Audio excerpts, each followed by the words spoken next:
I am looking for a protagonist and trying to create one that is able to react accordingly to the very best of his abilities, even when thrown into a situation that is unfavorable or even incomprehensible. That may have sounded like anything unexpected or uncontrollable within the story is bad, and I should definitely correct that notion if it became one.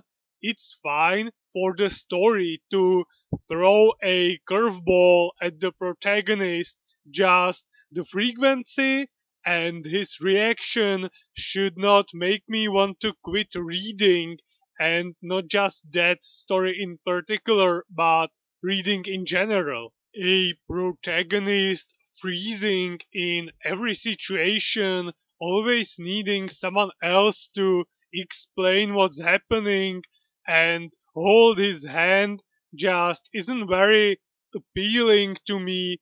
Emphasis on the word always. It can happen in the correct circumstances without making me feel bad, but it definitely cannot get out of hands. What I would like to see is a protagonist who trained and gained experience in a certain skill or skills plural doesn't mean that the protagonist mastered those skills at all, but he should be able to hold on to them even when a scenario outside of the usual happenings ensues, not just conveniently forget them for the plot to progress because I, as the writer, am too incompetent to work it out naturally. The protagonist should not be paying the price for my lack of skills, imagination, planning, foresight, and the ability to concoct a proper story. And since I am the intended audience, I should strive to achieve that to the very best of my abilities. And hopefully, I will be able to train my writing skills and I will gain some experience and hopefully will be able to progressively use them to at least approach from a distance the type of protagonist that I would like to read about, a protagonist whose choices I would respect as the reader, even to an extent of hoping to become such a character because that character's choices appeal to me and feel superior to any choices I might have made if I were transported to that setting, me as this person talking and eventually writing such a story. It is not about writing a better version of myself and inserting it into some other universe. I would say that it's about aspiring to create that another universe and visit it thanks to a new character that I'll somehow magically write in a way that won't be pathetic and downright sad. Great aspiration, but that's about all I actually have. And I shall see where those lead me in terms of writing a story. Now for the rapid arrows. They have an orphan to rescue and more adventures to pursue afterwards. We see the boys heading towards the orphanage, Speedy showing Bubbles his meal for the next 3 days, a giant bone.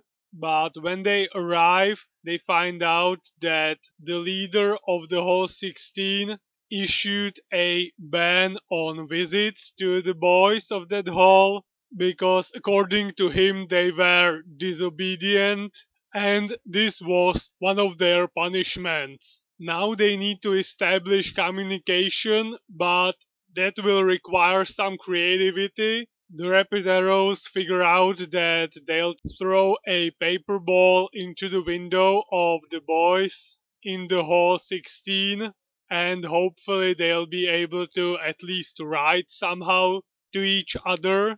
Indra then finally lands a shot.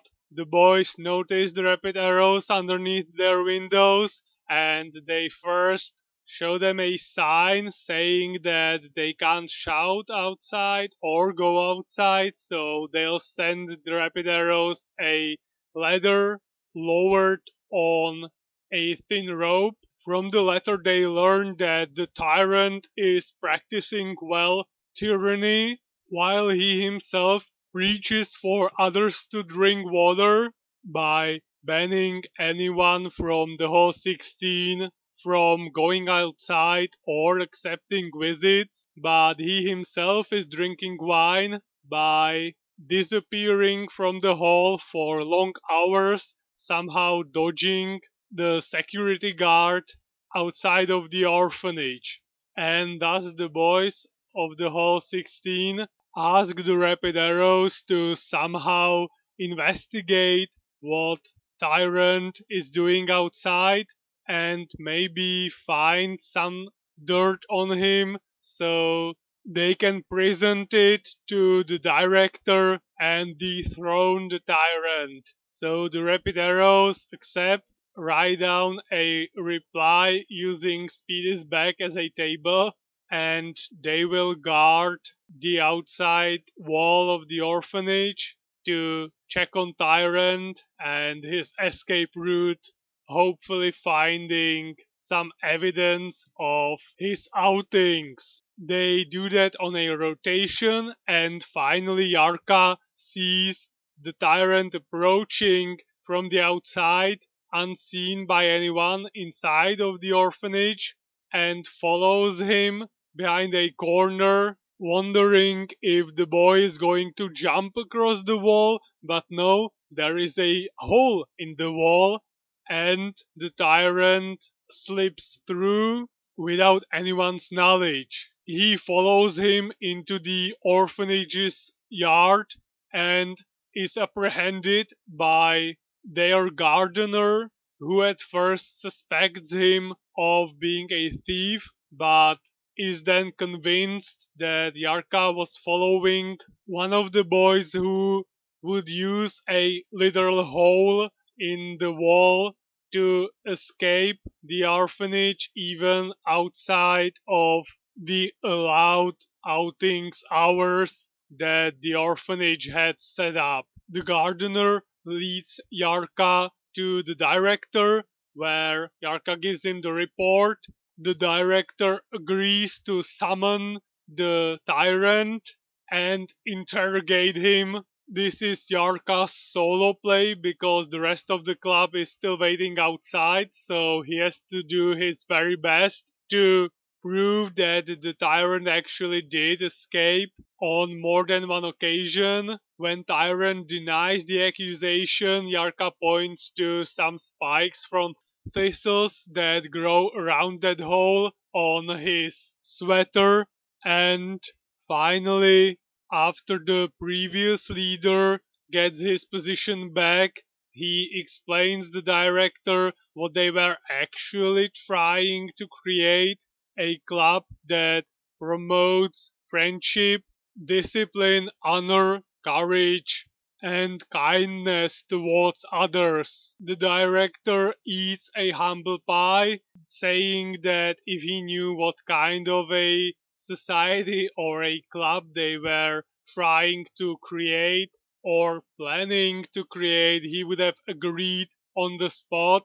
So he gives them a permission to create the club according to the guidelines provided in one of the issues of the Young Herald. And since the boys of the Hall 16 can finally leave the orphanage now for visits, they visit the Rapid Arrows club room to notify them of the successful creation of their club. The Rapid Arrows are delighted that they'll have another club for more challenges, games, and other activities, and promise them full support they can offer. Well, today wasn't exactly successful in terms of the Rapid Arrows adventures covered, but I was able to get one, I would say, pretty important protagonist talk out of the way, and at least I did manage to finish the orphanage arc. There will be more protagonist talks again.